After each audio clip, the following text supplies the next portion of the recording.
«2003 թվականի հուլիսի 30-ին ադրբեջանական ընդդիմադիր Yeni Musavat թերթը գրում է Հեյդար Ալիևի մահվան մասին։ Միացյալ Նահանգների Քլիվլենդ քաղաքի հիվանդանոցում գտնվող Հեյդարի մահվան լուրը ստանում է նաև Վրաստանի նախագահ Էդուարդ Շևարդնաձեն եւ իր ցավակցությունները հայտնում։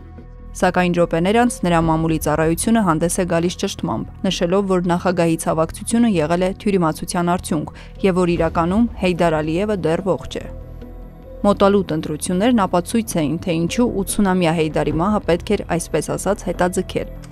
Մինչ այդ հորից Հեյդարից որդուն Իլհամին իշխանության սահուն փոխանցման համար անհրաժեշտ սահմանադրական բոլոր շտկումներն արվել էին։ Նախորդ սահմանադրությամբ նախագահի վաղաժամկետ հեռացման մահվան դեպքում մինչև արտահերթ ընտրությունները պետք է պաշտոնավարեր Միլի Մեջլիսի նախագահը, նորով իշխանությունն անցնելու էր վարչապետին։ Հեյդարի վերջին հրամանագրով Իլհամը զբաղեցրեց այդ պաշտոնը, ով էլ ամիսներ անց կազմակերպեց իր առաջին ընտրությունը։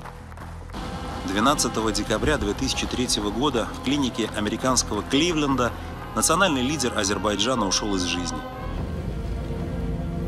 Что касается передачи власти. Ինչ վերաբերում է իշխանության փոխանցմանը, այո, ամենայն հավանականությամբ դա արդեն հաշվարկված քայլ էր։ Երբ Հեյդար Ալիևը գրեթե մահամերձ էր, Իլհամ Ալիևին առաջադրեցին նախագահի թեկնածու։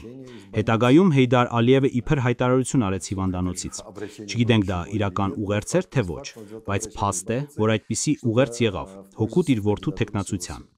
Այդպես էլ տեղի ունեցավ իշխանության փոխանցումը Հեյդարից Իլհամին։ 1993-ին Ադրբեջանը կանգնած էր տնտեսապես կաթվածահար վիճակում։ Հեյդարը վերադարձավ Բաքու ոչ թե իշխանություն խնդրելով, այլ որպես փրկիչ, ում խնդրում էին կառավարել։ Ղարաբաղյան ճակատում նրանց տիրապետությունից դուրս էին Աղդամը, Մարտակերտը, Հադրութը եւ այլ կարևոր տարածքներ։ Դրանից բացի երկրում խորացել էին քաղաքացիական բախումները եւ ժողովուրդը Հեյդարին տեսավ որպես միակ մարդու, որը կարող էր կայունություն բերել։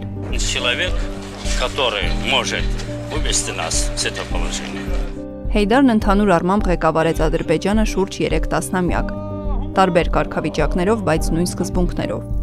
1977-ից 1982-ին Հեյդարի որդի Իլհամը Մոսկվայի միջազգային հարաբերությունների պետական ինստիտուտի ուսանող էր։ Ասպիրանտուրայում պատմական գիտությունների թեկնածուի աստիճան ստանալուց հետո դասավանդում էր նույն համալսարանում։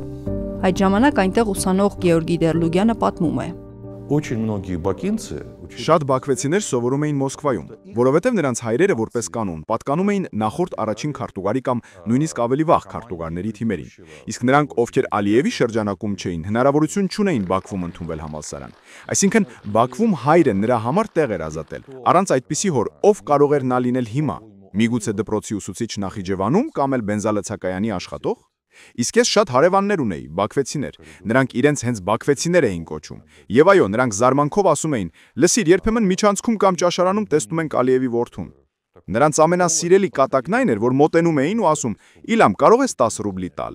Սովորողները կատակով ասում էին, պապան ընդամենը առաջին քարտուղար է, սովորական աշխատավոր ընտանիք, որտեղից պիտի փող լինի։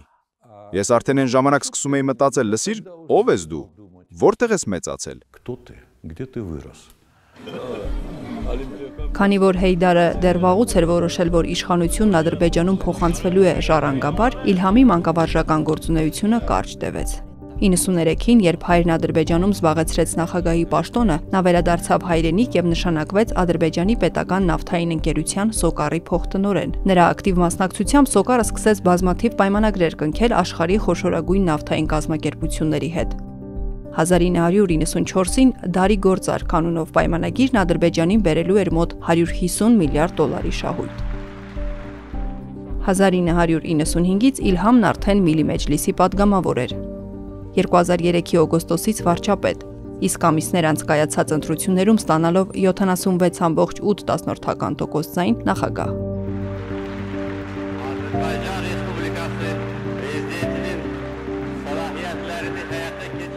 Այդ ընտրություններում նրա հիմնական մրցակիցը Մուսավատ կուսակցության առաջնորդ Իսա Ղամբարն էր, որը ստացավ ձայների շուրջ 14%։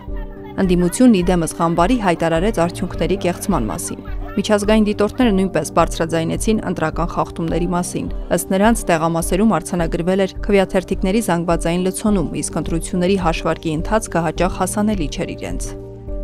2002-ին The Freedom House միջազգային կազմակերպությունը, որը գնահատում է, թե որքանով են երկրներում ապահովված ազատ ընտրությունները, խոսքի եւ մամուլի ազատությունը, օրենքի գերակայությունն ու քաղաքացիների հիմնարար իրավունքները, Հեյդարյան Ադրբեջանը որակել էր մասամբ ազատ երկիր։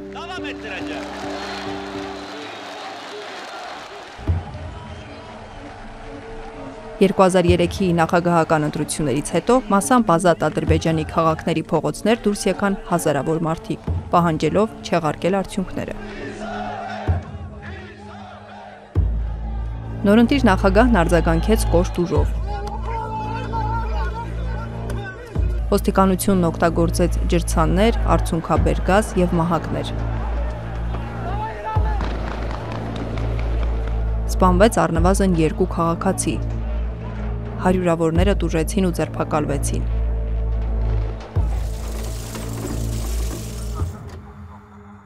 Իլհամի ղեկավարման առաջին տարիներից Հեյդարը դարձավ Ադրբեջանի թիվ 1 հերոսը։ Անձի պաշտամունքի դասական կանոններով Հեյդարի դեմքն ամենուր էր Ադրբեջանի բոլոր հաստատություններում։ Հեյդարի օր, Հեյդարի թանգարան, Հեյդարի անվան օդանավակայան։ Մինչ օրս բոլոր պաշտոնական այցերին հյուրերը պարտադիր ծաղիկներ են խոնարհում Իլհամի հոր գերեզմանին։ Իլհամը դա անում էր ժառանգություն ստացած իշխանությունը լեգիտիմացնելու եւ դրա շարունակականությունը երաշխավորելու համար։ 2006-ին շահագործման հանձնված Բաքու-Թբիլիսի-Ջեյհան նավթամուղի, իսկ 1 տարի անց Հարավային Կովկասյան գազատարի շահագործման շնորհիվ Ադրբեջանում տնտեսական վիճակը բարելավվեց։ Աճեց պետական եկամուտը եւ արտաքին ներդրողները սկսեցին ավելի մեծ հետաքրքրություն ցուցաբերել Ադրբեջանի նկատմամբ։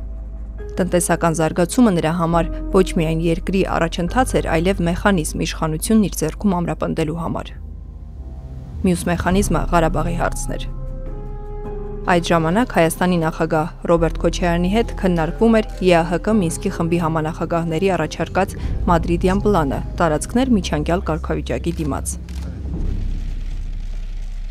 2008-ի հոկտեմբերի 15-ին Իլհամը երկրորդ անգամ առաջադրվեց Յենի Ադրբեջան կուսակցության կողմից եւ պաշտոնական արդյունքներով հաղթեց այս անգամ հավաքելով 88.7% ձայն։ Ընտրություններին մասնակցած հիմնական ընդդիմադիր թեկնածուն հույս կուսակցության առաջնորդ Իգբալ Աղազադեն ստացավ ձայների ընդամենը 2.9%, իսկ մնացած թեկնածուներն էական քաղաքական աջակցություն չունեին։ Դիտորդներն արձանագրեցին, որ թեև կազմակերպչական որոշ առաջընթաց կար, սակայն քվեարկության օրը եւ հատկապես ձայների հաշվարկի փուլում նկատվել էին լուրջ խախտումներ։ Միջազգային մամուլում ընտրությունները բնութագրվեցին որպես հին ռեժիմի շունչ ժողովրդավարության պատրանքով։ Freedom House-ի այդ տարվա զեկույցում Ադրբեջանն արդեն անազատ երկրների ցուցակում էր։ Ընտրություններից հետո հանրային արձագանքը հարաբերականորեն մեղմ էր, մասամբ նաև ընդդիմադիր դաշտի պառակտվածության պատճառով։ Բաքվում ձևավորվեց խորացող կասկած։ Արդյոք Ադրբեջանում քաղաքական փոփոխության որևէ հնարավորություն կա։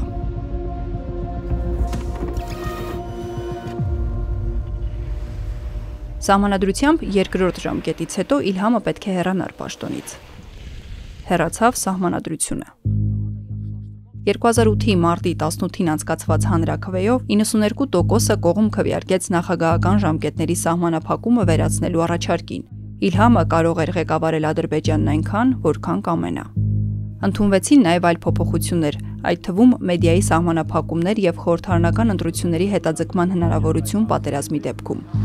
Այս հանրաքվեն դարձավ կարևոր շրջադարձ Ադրբեջանի անցման դեպի միանձնյա կառավարման ավելի ամրապնդված ձև։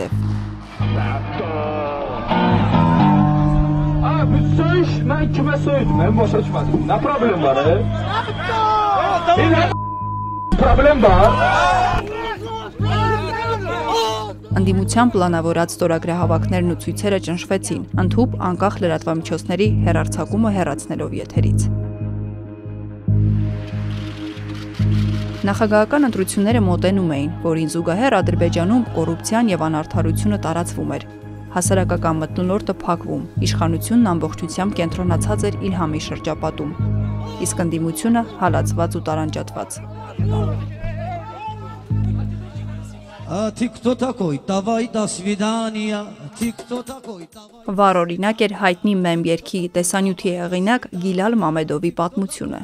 Թալիշերեն կայքի և թերթի գլխավոր խմբագիր իրավապաշտպան Մամեդովը ձերբակալվեց 2012-ին թմրանյութերի պահման մեղադրանքով, սակայն շատերը դա կապեցին հենց երգի արագ տարածման հետ, որը դարձել էր ադրբեջանական ընդդիմության խորհրդանիշ։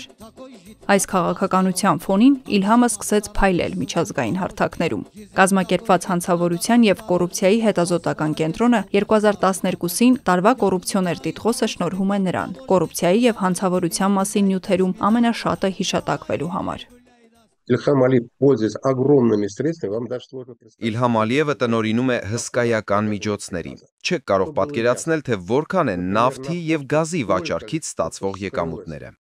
Օրինակ միայն այն փաստը, որ բացահայտվեց այսպես կոչված խավիարային դիվանագիտությունը, եվրոպացի դիվանագետների կաշառքները։ Գիտեք, որքան գումար ծախսեց Ադրբեջանը։ 3 միլիարդ դոլար։ Իսկ իրականում այդ թվերը կարող են լինել էլ ավելի մեծ։ Մեր հաշվարկներով վերջին տարիներին Իլհամ Ալիևը միայն կաշառքների և նման գործարքների վրա ծախսել է 10-ից 15 միլիարդ դոլար։ Կարող եք պատկերացնել, ինչ ահռելի գումար է դա։ Ահռելի։ Եթե այդպիսի գումարներ են գնում եվրոպացիներին կաշառելու վրա, պատկերացրեք ինչ է կատարվում հենց Ադրբեջանում։ Այնտեղ էլ աջ ու ձախ կաշառքներ են բաժանվում։ Ա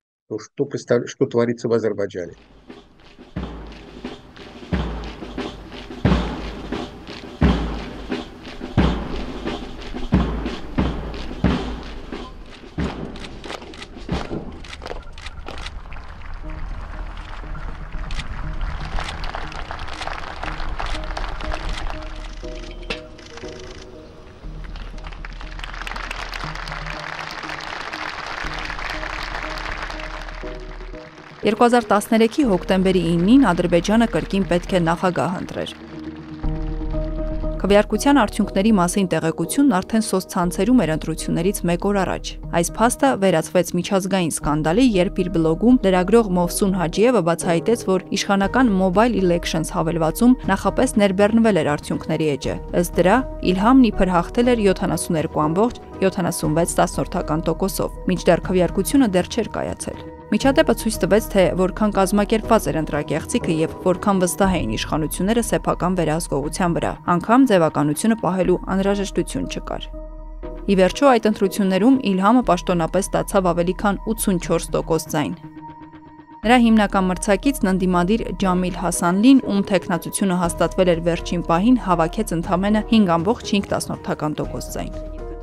Նախորդ ընտրություններից հետո ընդդիմադիր ուժերը թուլացել էին, շատերը զրկվել գրանցման իրավունքից, իսկ մնացածներին խոչընդոտել էին քարոզարշավի կազմակերպման մեջ։ Իրական մրցակցություն չկար։ The Guardian-ն այդ թեկնածուներին անվանել էր fake challengers, զուտ արտաքին բազմակարծություն ապահովող դերակատարներ, որոնք որևէ քաղաքական բովանդակություն չունեին։ Քվեարկությունից հետո Իլհամը հանդես եկավ հայտարարությամբ, նշելով, որ Ադրբեջանի ժողովուրդն ընտրել է կայունությունն ու զարգացումը։ Այս շրջանում Ղարաբաղի հարցի շուրջ դիտարկվում էր Կազանյան պլանը, փաթեթային կարգավորում ֆիքսված փուլերով։ Խոսվում էր, թե Սերժ Սարգսյանը պատրաստ էր ստորագրել փաստաթուղթը, սակայն Իլհամը վերջին պահին այն մերժում է։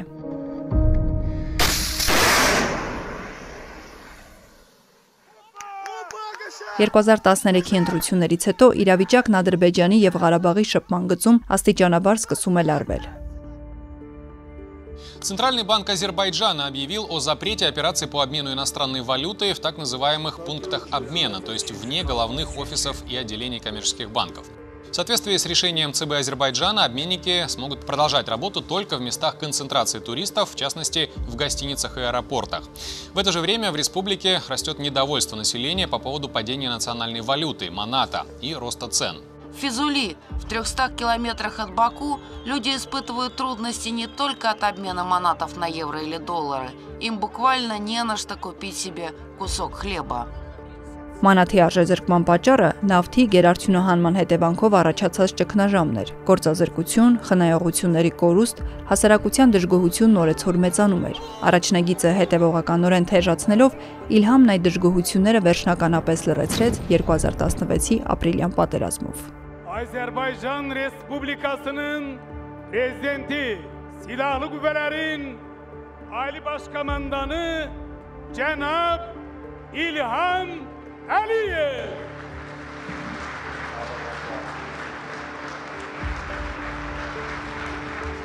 Քարորյա պատերազմից հետո Ադրբեջանի քարոզչամեքենան ուներ մեկ օրակարգ։ Տարածքային ամբողջականության վերականգնման հարցը դարձնել ազգային առաքելություն։ Հանրային դաշտը լցված էր ազգային հպարտության եւ ռազմական հաջողությունների վերաբերյալ պատմություններով։ Կրթության, մշակույթի եւ մեդիայի ոլորտում սկսել էին գերակշռել ավելի ռազմատենչ եւ հայրենասիրական թեմաներ։ Այս ամենին զուգընթաց Իլհամը իշխանությունն ընտանիքի ներսում պահելու սկզբունքներ ապահովագրում։ Սահմանադրական շտկումներով ավելացվեց փոխնախագահի հաստիք։ Այն բաժին հասավ կնոջը, Մեհրիբանին, իսկ իր համար նախագահական ժամկետը 5-ից դարձրեց 7 տարի։ Ընդդիմությունը ցույց արեց պնդելով, որ սա քայլ է դեպի բացահայտ միապետություն։ Ոստիկանության բռնաճնշումների, վախի մթնոլորտի պատճառով լայնածավալ բողոքի ալիք կրկին չեղավ։ Խոսքի ազատության սահմանափակումները խորացան, լրագրողների նկատմամբ տարիներ շարունակ եղած ֆիզիկական խոշտանգումներին, երկրից վտարումներին, վարկաբեկող արշավներին միանում է հասարակ քաղաքացիների կողմից նույնիսկ սոցցանցերում հեգնական գրառումների քրեականացումը։ Նախագահի հասցեին վիրավորանք հնչեցնելը մինչև 5 տարի ազատազրկում է ենթադրում։ Freedom House-ի 2016-ի զեկույցում Ադրբեջանի դիրքերը զգալի նվազեցին, կոնսոլիդացված ավտորիտար ռեժիմ։ В результате политики Ильхама Алиева Իլհամ Ալիևի վարած քաղաքականության արդյունքում քաղաքացիական հասարակությունը կարելի է ասել ամբողջովին փլուզվեց։ Սկսվեց 2014-2015 թվականներից, հենց մեր, իմ եւ կնոջս ձերբակալությամբ, այնուհետև մյուսների։ Օրենսդրության մեջ բազմաթիվ փոփոխություններ արվեցին, թե ՀԿ-ների, թե մեդիայի գործունեության սահմանափակման համար։ Եվ այդ փոփոխությունները այսօր իրավական տեսանկյունից գործնականում թույլ չեն տալիս որևէ գործունեություն իրականացնել։ 2018 թվականի ապրիլի 11-ին Ադրբեջանում նշանակվեց արտահերթ ընտրություններ։ Նախատեսված ժամկետից 6 ամիս շուտ։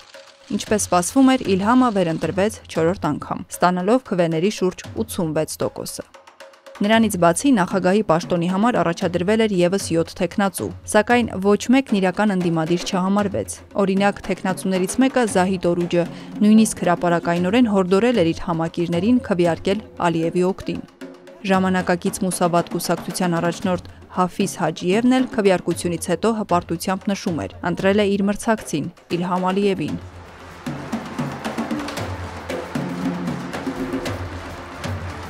Այս ընթացքում Հայաստանում տեղի ունեցավ Թավշյա հեղափոխությունը։ Քաղաքական փոփոխությունները դրսևորվեցին նաև Ղարաբաղյան հարցում։ 2015-ից սեղանին էր Ռուսաստանի առաջարկած Կազանի փաստաթղթի մոդիֆիկացիան, որը հայտնի է որպես Լավրովի պլան, տարածքներ անվտանգության դիմաց։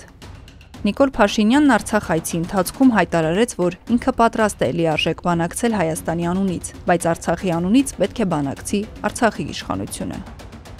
Այդ առաջարկը մերժվում է։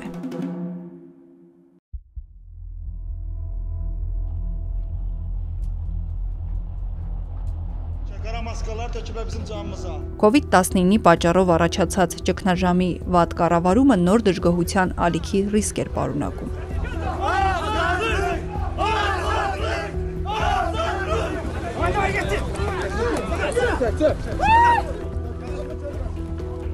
Ադրբեջանում չափազանց խիստ սահմանափակումներն ըստ Freedom House-ի ավելի շատ միտված էին ռեժիմի դիրքերն ամրապնդելուն, քան առողջապահական նպատակներին։ 2020 թվականի հուլիսի սահմանային բախումները կրկին փոխեցին հանրային դժգոհության թեման։ Հազարավոր մարդիկ դուրս եկան փողոց «Ղարաբաղը մերն է» կարգախոսով։ Առաջնայինը ազգային առաքելությունն է։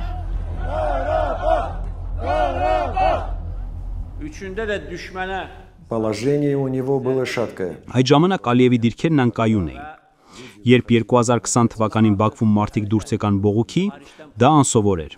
եւ ոչ ոք չկանգնեցրեց նրանց։ Որոշ մարդիկ նույնիսկ ներխուժեցին խորհրդարանի շենք, ջարդելով պատուհանները։ Հետագայում մի քանիսին ձերբակալեցին, դատեցին։ Բայց այդ ամենը ավելի շատ արվեց ցույց տալու, որ ժողովուրդն իսկապես միասնական է եւ ուզում է պատերազմ։ Դրանից հետո սկսվեց պատերազմի նախապատրաստությունը։ Նա սպասում էր այն պահին, երբ հասարակությունը ինքը կհամաձայնվի, որ պետք է պատերազմ սկսել։ Когда само население будет согласен с ним, что нужно начать войну.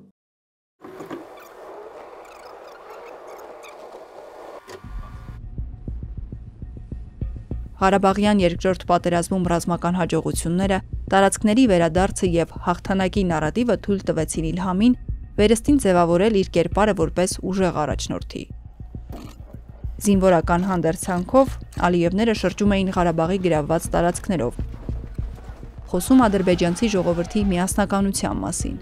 Բռունցք պարզում, սպառնում արտաքին թշնամուն։ Պետական քարոզչությունը շեշտադրում էր, որ Իլհամն իրագործեց ադրբեջանցիների վաղեմի երազանքը։ Նա իր հոր Հեյդարի արժանի զավակն է։ Հենց այս պատմական առաքելությունն ավարտած առաջնորդի հագուստով Իլհամը գնաց դեպի հաջորդ ընտրություններ։ Պատերազմը, ապա 2023-ին հայերի էթնիկ զտումը դարձան շրջադարձային պահ Իլհամի համար։ Արցախի նկատմամբ լիակատար վերահսկողություն հաստատելուց ընդամենը 3 ամիս անց արտահերթ նախագահական ընտրություններում Իլհամը քվեարկեց օկուպացված Ստեփանակերտում։ Այդ տեսարանը Ալիևների ռեժիմի արդյունավետության ցուցադրությունն էր։ Տարիներ շարունակ գոյություն ունեցող բռնաճնշումները, կոռուպցիան, այլախոհության բացակայությունը, սոցիալական անհավասարությունը, սահմանափակումներն արդարացվեցին Ղարաբաղի վերադարձով։ 5-րդ անգամ վերընտրվելով Ադրբեջանի ղեկավար Իլհամն իր ամենաբարձր ռեկորդն է գրանցում՝ 92%։ Իսկ Ադրբեջանը Freedom House-ի քաղաքական ազատություն սանդղակում հակառեկորդ՝ 0 միավոր։ Հեյդար կրտսերը, ով հայտնի էր դպրոցական հասակից աշխարհի տարբեր քաղաքներում տասնյակ անշարժ գույքերի եւ միլիոնավոր դոլարների սեփականատեր լինելով, Ղարաբաղյան պատերազմից հետո տեսախցիկների առաջ սկսեց ավելի հաճախ երևալ։ Հեյդար Իլհամ Օղլին, Իլհամ Հեյդար Օղլու հետ օկուպացված Ղարաբաղում մասնակցում է տարբեր նոր կառույցների հիմնադրմանը։ Նա պաշտոնական հանդիպումներին առաջին գծում է։ Ադրբեջանի հասարակությունը դեժավյու է ապրում։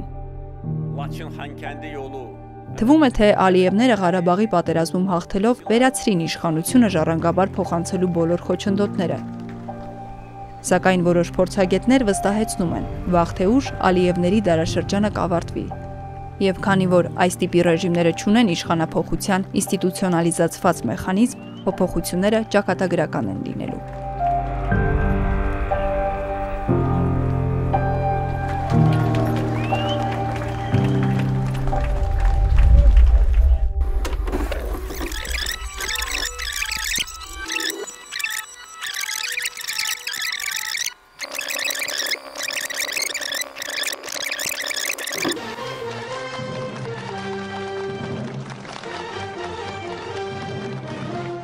Ուներ Ալիևների ռեժիմն այլընտրանք, կարող էր Ադրբեջանն ունենալ այլ ղեկավարություն։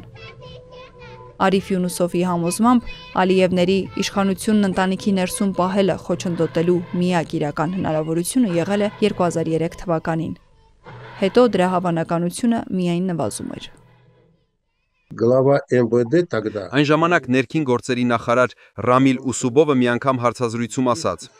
«Եթե փողոց դուրս գար ավելի քան 100,000 մարդ, ես էլ ինչպես մյուսները ուժ չէինք կիրառի»։ Բանակում էլ խմորումներ կային, այնտեղ նույնպես շատ էին ընդդիմության կողմնակիցները։ 2003 թվականը շրջադարձային էր։ Հիմա մենք սպասում ենք սոցիալական պայթյունի, ինչպես արաբական երկրներում։ Այլ տարբերակ իշխանության փոփոխության համար չկա։ Другого варианта сегодня в Азербайджане исключен.